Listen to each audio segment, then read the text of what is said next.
जय हिंद दोस्तों, इस वीडियो में हम प्रश्नावली 1.3 को हल करेंगे।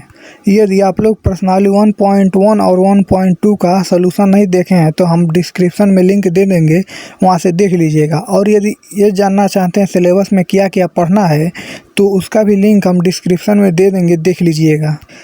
देखिए, प्रश्नावली 1.3 को हल करने से पहले आप लोग को परिमेय संख्याएं और अपरिमेय संख्याओं के बारे में जानना बहुत ज़रूरी है। देखिए, जब हम प्रश्नावली 1.1 को हल कराए हैं तो उसी में बताए हैं अच्छे तरीके से संख्याओं के बारे में, तो आप लोग देख लीजिएगा। उसी में सब बताए हैं कौन संख्या, पूरे संख्याओं के बारे में, प्राकृतिक संख्याएं, पूर्ण संख्याएं, परिमेय संख्याएं और अपरिमेय संख्याएं, सब वहां से आप लोग देख सकते हैं। चलिए आइए एक्सरसाइज 1.3 को सॉल्व करते हैं। ये पहला क्वेश्चन दिया हुआ है कि सिद्ध कीजिए कि √5 एक अपरिमेय संख्या है। तो देखिए, ऐसे प्रश्नों को प्रूफ करने के लिए हम लोग क्या करते हैं, इसको उल्टा मान लेते हैं। हम मान लेते हैं कि √5 एक परिमेय संख्या है। ठीक, तो चलिए हम इसको बताते हैं, अच्छे तरीके से बताते हैं, एक एक स्टेप बाय स्टेप। हम लोग मान लेते हैं, यहाँ पर हल में देख लीजिए, माना √5 एक परिमेय संख्या है। ठीक, अभी बताइए, हम आप लोग को पहले ही बता चुके हैं कि परिमेय संख्या को कैसे लिख सकते हैं, P/Q के रूप में लिख सकते हैं। ये तो हम पहले ही बता चुके हैं। ठीक, जहाँ क्या होगा, जहाँ P तथा Q सहभाज्य संख्याएं हैं, सहभाज्य संख्याएं हैं। इसका मतलब कि जो HCF होगा P और Q का, वह 1 होगा। ठीक, और Q 0 के बराबर नहीं होना चाहिए। देखिए, फिर से हम समझा देते हैं क्या किया गया है। देखिए, प्रश्न दिया है कि सिद्ध कीजिए कि √5 एक अपरिमेय संख्या है। तो हम लोग क्या करेंगे, इसको हम लोग पहले मान लेंगे, हम लोग इसको ऐसे मानेंगे, इसको उल्टा मान लेंगे कि √5 एक परिमेय संख्या। ठीक, तो अब बताइए, परिमेय संख्या को कैसे लिखा जाता है, P/Q के रूप में लिखा जाता है। अब परिमेय संख्या का कंडीशन होता है कि P तथा Q सहभाज्य हो। सहभाज्य नहीं समझ में आ रहा है तो इसका मतलब ये समझ लीजिए, इन दोनों का HCF 1 होना चाहिए। ठीक, और Q कभी 0 के बराबर नहीं होना चाहिए। जो नीचे है Q, ये 0 के बराबर नहीं होना चाहिए। इसको तो हम पहले ही समझा चुके हैं, परिमेय संख्याएं और अपरिमेय संख्याएं के बारे में। ठीक, अब इसको हम आगे देखते हैं आगे कैसे होगा। ठीक, इसको वैसे इक्वेशन 1 हम लोग मान लेते हैं, समीकरण 1। अब हम लोग क्या करते हैं, दोनों तरफ वर्ग कर देते हैं। दोनों तरफ वर्ग करने पर, दोनों तरफ वर्ग करने पर क्या होगा, इधर √5 का वर्ग हो जाएगा बराबर, इधर हो जाएगा P का वर्ग और नीचे Q का वर्ग। दोनों तरफ वर्ग कर दिया गया। अब देखिए, इसको यहाँ हो जाएगा 5 और यहाँ हो जाएगा P²/Q²। अब हम लोग इसमें से क्या करते हैं, Q² का मान निकालना है, तो Q² को हम लोग इधर भेजते हैं। तो क्या हो जाएगा, 5Q² = P²। ठीक, अब देखिए यहाँ Q² है। ठीक, अब 5 को इधर भेज दिया जाएगा, तो Q² बराबर क्या हो जाएगा, P²/5। ठीक, अब देखिए, इसको हम लोग मान लेते हैं इक्वेशन 2, इसको हम लोग मान लेते हैं। ठीक, अब देखिए, यही मेन काम है। यहाँ पर देखिए क्या हो रहा है, यहाँ जो P² है वह 5 से विभाजित है, 5 से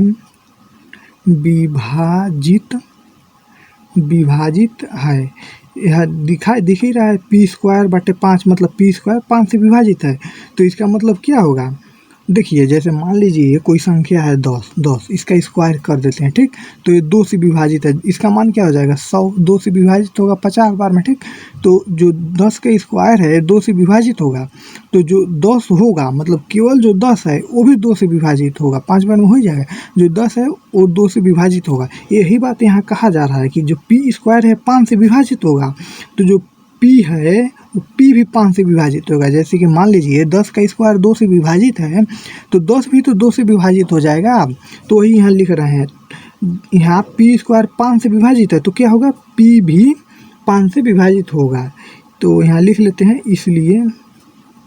इसलिए P 5 से विभाजित होगा। ठीक, अब आप ही बताइए कि मान लीजिए कोई संख्या, मान लीजिए 10 ही ले रहे हैं और ये 2 से विभाजित है, तो इसका मतलब क्या हुआ, 10 को लिख सकते हैं 2 गुणे 5। ठीक, दो मतलब कहने का 5 से तो कोई मतलब नहीं, जैसे कहने का मतलब है कि 10 का एक गुणनखंड 2 हो रहा है ना, तो वही बात, जब p 5 से विभाजित है तो इसलिए क्या होगा, p का एक गुणनखंड 5 होगा। ठीक, p का एक गुणनखंड 5 होगा। जैसे मान लीजिए 10 2 से विभाजित है तो 10 का एक गुणनखंड 2 होगा ना, उसी तरह p का एक गुणनखंड 5 हो जाएगा। ठीक, अब हम लोग इसको मान लेते हैं, समीकरण 2 मान ही लिए। अब देखिए अब हम लोग क्या करते हैं, अब क्या किया जाएगा, p का एक गुणनखंड 5 हो गया, तो अब हम लोग मान लेते हैं p बराबर 5 जो गुणनखंड है, और यम ये इसको हम मान लेते हैं p बराबर 5 यम। ठीक, जहाँ यम क्या है, जहाँ यम पूर्णांक है, पूर्णांक जानते हैं ना क्या होता है जी, वही माइनस से लेकर 0 और 1 2 3 4 सब होता है पूर्णांक। इसको भी हम बताए हैं पहले का ही, नहीं देखे होंगे वो हमारा वीडियो, तो एक्सरसाइज 1.1 में बताए हैं कि पूर्णांक में कौन कौन संख्याएँ आती हैं, उसको भी देख लीजिएगा। ठीक, अब देखिए अब हम लोग क्या करते हैं, p का मान समीकरण 2 में रख देते हैं, p का मान समीकरण 2 में रखने पर देखिए समीकरण 2 यह है। ठीक, और p का मान 5m है, इस 5m को यहाँ p की जगह पर रख लेंगे, तो q स्क्वायर बराबर क्या हो जाएगा, p की जगह पर 5m हो जाएगा। ठीक, और यहाँ चूंकि यहाँ स्क्वायर भी है तो है p का, तो क्या हो जाएगा, यहाँ इसका स्क्वायर हो जाएगा और अपान यहाँ हो जाएगा 5। ठीक, अब देखिए अब इसको सरल कर लेते हैं, q स्क्वायर बराबर क्या हो जाएगा, यहाँ 5 का स्क्वायर हो जाएगा और यम का स्क्वायर हो जाएगा, और नीचे तो 5 है ही। ठीक, अब यहाँ q स्क्वायर बराबर क्या हो जाएगा, यहाँ हो जाएगा 25 यम स्क्वायर अपान 5, तो q स्क्वायर बराबर क्या हो गया, यह 5 से कितने बार में जाएगा, 5 बार में, 5 यम स्क्वायर। ठीक, अब यहाँ से अब यम स्क्वायर का मान हमको निकालना है, तो 5 को क्या करेंगे, थोड़ा सा ऊपर कर दे रहे हैं, यम स्क्वायर का मान निकालना है तो 5 को क्या करेंगे, इधर कर दिया जाएगा, तो यहाँ q square upon 5 is equal to M का स्क्वायर। देखिए अब यहाँ इसको हम लोग मान लेते हैं समीकरण 3। ठीक, अब देखिए जैसे यहाँ लिखा गया था समीकरण 2 के बाद यहाँ p स्क्वायर 5 से विभाजित है, तो p भी 5 से विभाजित होगा, तो p का एक गुणनखंड 5 हो गया था, तो वैसे यहाँ भी लिखना है कि यहाँ q स्क्वायर 5 से विभाजित है, मतलब q, इसलिए q क्या होगा, q 5 से विभाजित हो जाएगा, विभाजित होगा। ठीक, ये तो समझा ही दी हैं पहले, इसका मतलब q का एक गुणनखंड 5 होगा, q का एक गुणनखंड 5 होगा। ठीक, इस q का एक गुणनखंड 5 होगा, और यहाँ भी कहा जा रहा है, यहाँ भी समीकरण 2 के नीचे कहा जा रहा था कि p का एक गुणनखंड 5 होगा, यहाँ कहा जा रहा है कि p का एक गुणनखंड 5 होगा। ठीक, और यहाँ कहा जा रहा है कि q का एक गुणनखंड 5 होगा, मतलब कि समीकरण 2 और 3 से क्या हो जा रहा है,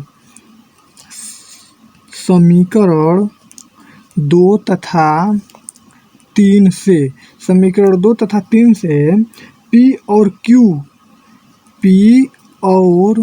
q दोनों का गुणनखंड 5 है, p और q में उभयनिष्ठ 5 हो रहा है, उभयनिष्ठ उभयनिष्ठ गुणनखंड 5 है। देखिए समीकरण 2 और 3 में p और q दोनों का उभयनिष्ठ गुणनखंड 5 है, वही बताए हैं। इसका मतलब यह है कि q और 5, एक p और q दोनों ही 5 से विभाजित हो रहे हैं, इसको तो हम बता ही हैं। देखिए यहाँ लिखा ही है कि p से 5 विभाजित होगा, यहाँ q से भी 5 विभाजित हो जा रहा है, यहाँ q से 5 विभाजित है, तो यहाँ p का एक गुणनखंड 5 होगा और यहाँ q का एक गुणनखंड 5 होगा। तो देखिए तो समीकरण 2 और 3 मतलब इसी से हम लोग क्या देख लिए, p और q का एक उभयनिष्ठ गुणनखंड 5 हो रहा है ना। ठीक, तो अब देखिए यहाँ क्या हो रहा है, तो इसका मतलब जो इन दोनों का HCF है, उभयनिष्ठ गुणनखंड मतलब वही कॉमन होता है, इंग्लिश में बोलते हैं।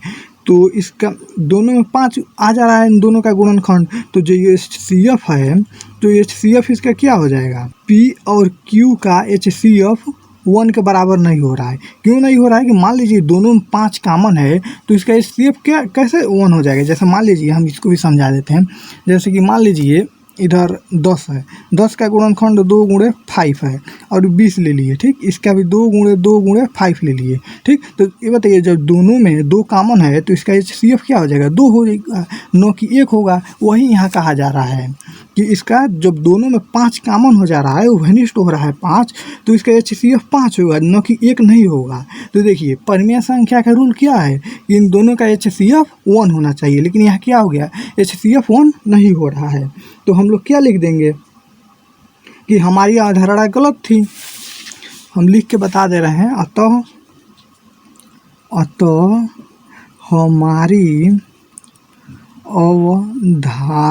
हमारी अवधारणा गलत है। यहाँ से गलत हो रहा है ना, ठीक। अर्थात रूट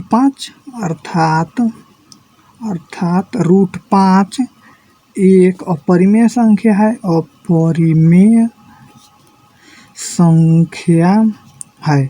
देखिए ऐसे ही इसको सिद्ध करना है। इसका अगला क्वेश्चन भी बता रहे हैं, ये देखिए ये इम्पॉर्टेंट क्वेश्चन में आता है। देखिए दूसरा क्वेश्चन कह रहा है कि सिद्ध कीजिए कि 3 + 2√5 एक अपरिमेय संख्या है। तो इसमें क्या होगा, पहले हम लोग मानेंगे, इसको उल्टा माना जाता है कि माना 3 + 2√5 एक परिमेय संख्या है। इसको हम मान लेंगे कि एक परिमेय संख्या है, अर्थात इसको हम लोग P/Q के रूप में लिख सकते हैं। 3 + 2√5 = P/Q, जहाँ ये तो परिमेय संख्या का रूल ही है, जहाँ P और Q सहअभाज्य हैं, सहभाज्य हैं, मतलब कि जो HCF होगा P और Q का वह 1 होगा। और एक बात और, Q ≠ 0 है, जो Q है वो 0 के बराबर नहीं होगा। ये परिमेय संख्या का रूल है, उसको तो हम बताएं, वो परिमेय संख्या में मेरा वीडियो देख लीजिएगा। अब इस 3 को इधर भेज देते हैं, ठीक। तो क्या हो जाएगा, 2 + 2√5 = P/Q। 3 इधर प्लस में है तो यहाँ क्या हो जाएगा, माइनस में जाएगा, ठीक। अब 2 को भी इधर भेज देते हैं, तो √5 = क्या हो जाएगा, P/Q -3, इन सबका बट्टा हो जाएगा 2, ठीक। अब देखिए यहाँ क्या हो रहा है, अभी हम लोग सिद्ध किए हैं कि √5 एक अपरिमेय संख्या है। तो जब इसके बराबर यह भी है तो यह भी तो एक अपरिमेय संख्या होगी, और तो क्या होगा, P और Q अपरिमेय संख्या हो जाएगा। देखिए यहाँ पर क्या है, यहाँ P/Q -3/2 एक परिमेय संख्या है, एक परिमेय संख्या है। देखिए P और Q को हम लोग परिमेय माने ही हैं, 3 परिमेय संख्या ही है और 2 परिमेय संख्या ही है, केवल √5 ही एक अपरिमेय संख्या है। यहाँ हो गया तथा। अब तथा हम जानते हैं, हम क्या जानते हैं कि √5 एक अपरिमेय संख्या, √5 एक अपरिमेय संख्या है, ठीक। अर्थात क्या होगा, अर्थात क्या हो जाएगा, √5 कभी बराबर नहीं होगा P/Q/2। देखिए यदि √5 अपरिमेय संख्या है और यह एक परिमेय संख्या है, तो ये बताइए आपस में कभी बराबर होंगे, कभी बराबर नहीं होंगे। और यहाँ पर क्या हम लोग देखें कि √5 बराबर P/Q -3/2 के बराबर हो जा रहा है। तो यहाँ क्या हो रहा है, विरोधाभास हो रहा है कि नहीं हो रहा है, यहाँ तो नहीं बराबर हो रहा है, यह अपरिमेय संख्या और इसको हम लोग परिमेय मान रहे हैं। तो अतः क्या हो जाएगा, हमारी अवधारणा गलत हो जाएगा। अतः हमारी अवधारणा गलत है। अवधारणा मतलब जो हम लोग माने हैं, अतः हमारी अवधारणा गलत है। तो हमारी अवधारणा गलत है तो क्या हो जाएगा, वही जो क्वेश्चन में है उसी को लिख देंगे। अतः 3 + 2√5 एक अपरिमेय संख्या है,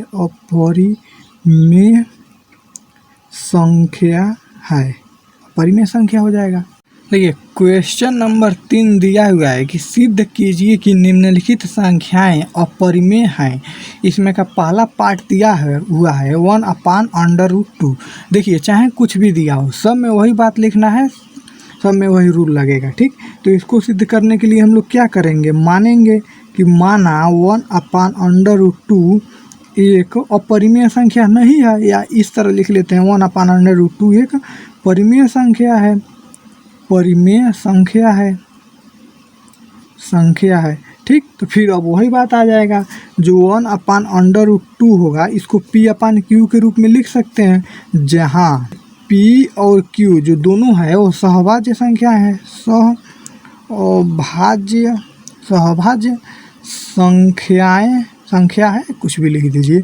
इसका मतलब जो HCF होगा P और Q का वह 1 हो जाएगा। और एक बात और, Q ≠ 0, Q 0 के बराबर नहीं होगा। अंश को ऊपर कर देते हैं और हर को नीचे कर देते हैं दोनों तरफ, तो इससे तो कोई अंतर पड़ेगा नहीं समीकरण को। तो देखिए लिखते हैं दोनों तरफ और अंश और हर को पलटने पर क्या हो जाएगा, जो √2 होगा वो P/Q के बराबर हो जाएगा। √2 को तो जानते ही हैं कि एक अपरिमेय संख्या है। ठीक, इसको पहले ही सिद्ध किए हैं हम लोग। यहाँ P/Q एक परिमेय संख्या है, एक परिमेय संख्या है। P/Q एक परिमेय संख्या है।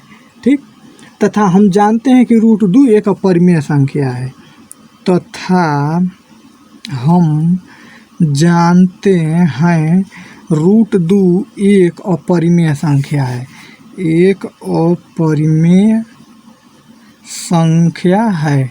√2 एक अपरिमेय संख्या है। ठीक, इसका मतलब जो √2 होगा वो कभी P/Q के बराबर नहीं होगा। ठीक, तो ये क्या होगा, तो ये बताइए, जो हम लोग माने हैं कि P/Q एक परिमेय संख्या है और √2 एक अपरिमेय संख्या है, तो ये बताइए यहाँ तो बराबर हो रहा है और यहाँ नहीं बराबर हो रहा है। इसका मतलब हम ही लोग गलत माने हैं कि ये परिमेय संख्या है, अतः हमारी अवधारणा गलत है। अतः हमारी अवधारणा गलत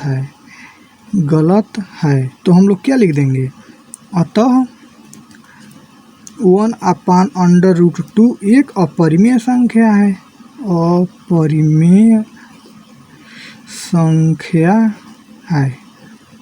यही प्रूफ हो जाएगा, प्रूफ्ड। इसमें का दूसरा पार्ट दिया हुआ है 7/5। देखिए इसमें 2 और 3 दो ठोर है, इसको हम जल्दी बता दे रहे हैं, आप लोग इसको अच्छे से करते रहिएगा। तो देखिए इसमें भी क्या हो जाएगा, हम लोग मान लेंगे कि माना जो 7 और √5 है यह एक परिमेय संख्या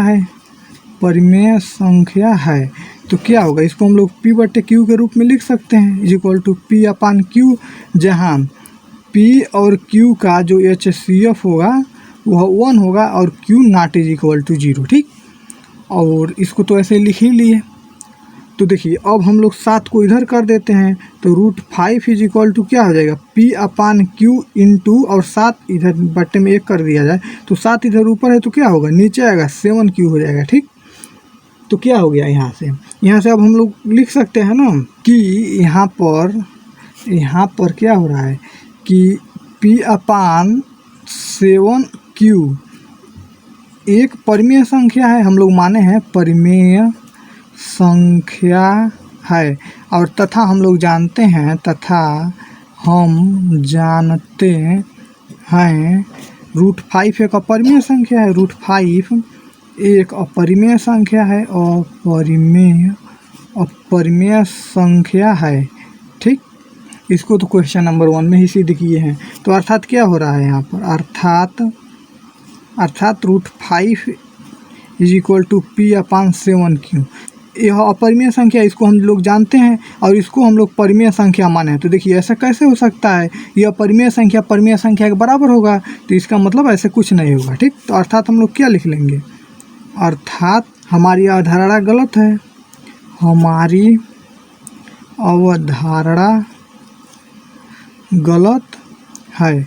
मतलब कि 7√5 एक अपरिमेय संख्या है, अपरिमेय संख्या है। ठीक, अब इसमें का इसमें का तीसरा पार्ट देख लेते हैं। इसमें का तीसरा पार्ट है 6 + √2। तो इसमें हम लोग क्या करेंगे, वही उसी तरह मानेंगे कि माना 6 + √2 एक परिमेय संख्या है, एक परिमेय संख्या है। तो देखिए इसको हम लोग P/Q के रूप में लिख सकते हैं। 6 + √2 को = P/Q, जहाँ अब बताइए P और Q का HCF क्या होगा। HCF ऑफ P और Q का यह हमेशा 1 होगा और Q ≠ 0। यह परिमेय संख्या के रूल से यह लिखते हैं हम लोग। तो यहाँ हो जाएगा। ठीक, अब इसको 6 को इधर कर देते हैं, ट्रांसफ़र इधर कर दिया जाए तो √2 = क्या हो जाएगा, P/Q। और 6 इधर प्लस में तो इधर हो जाएगा माइनस में। अब देखिए यहाँ इसको हम लोग परिमेय संख्या माने हैं और √2 अपरिमेय संख्या है। तो यहाँ क्या हो गया, यहाँ P/Q - 6 परिमेय संख्या है, एक परिमेय संख्या। चाहे हम जल्दी से लिख देते हैं, परिमेय संख्या है। आप लोग इसको अच्छे से लिख लीजिएगा।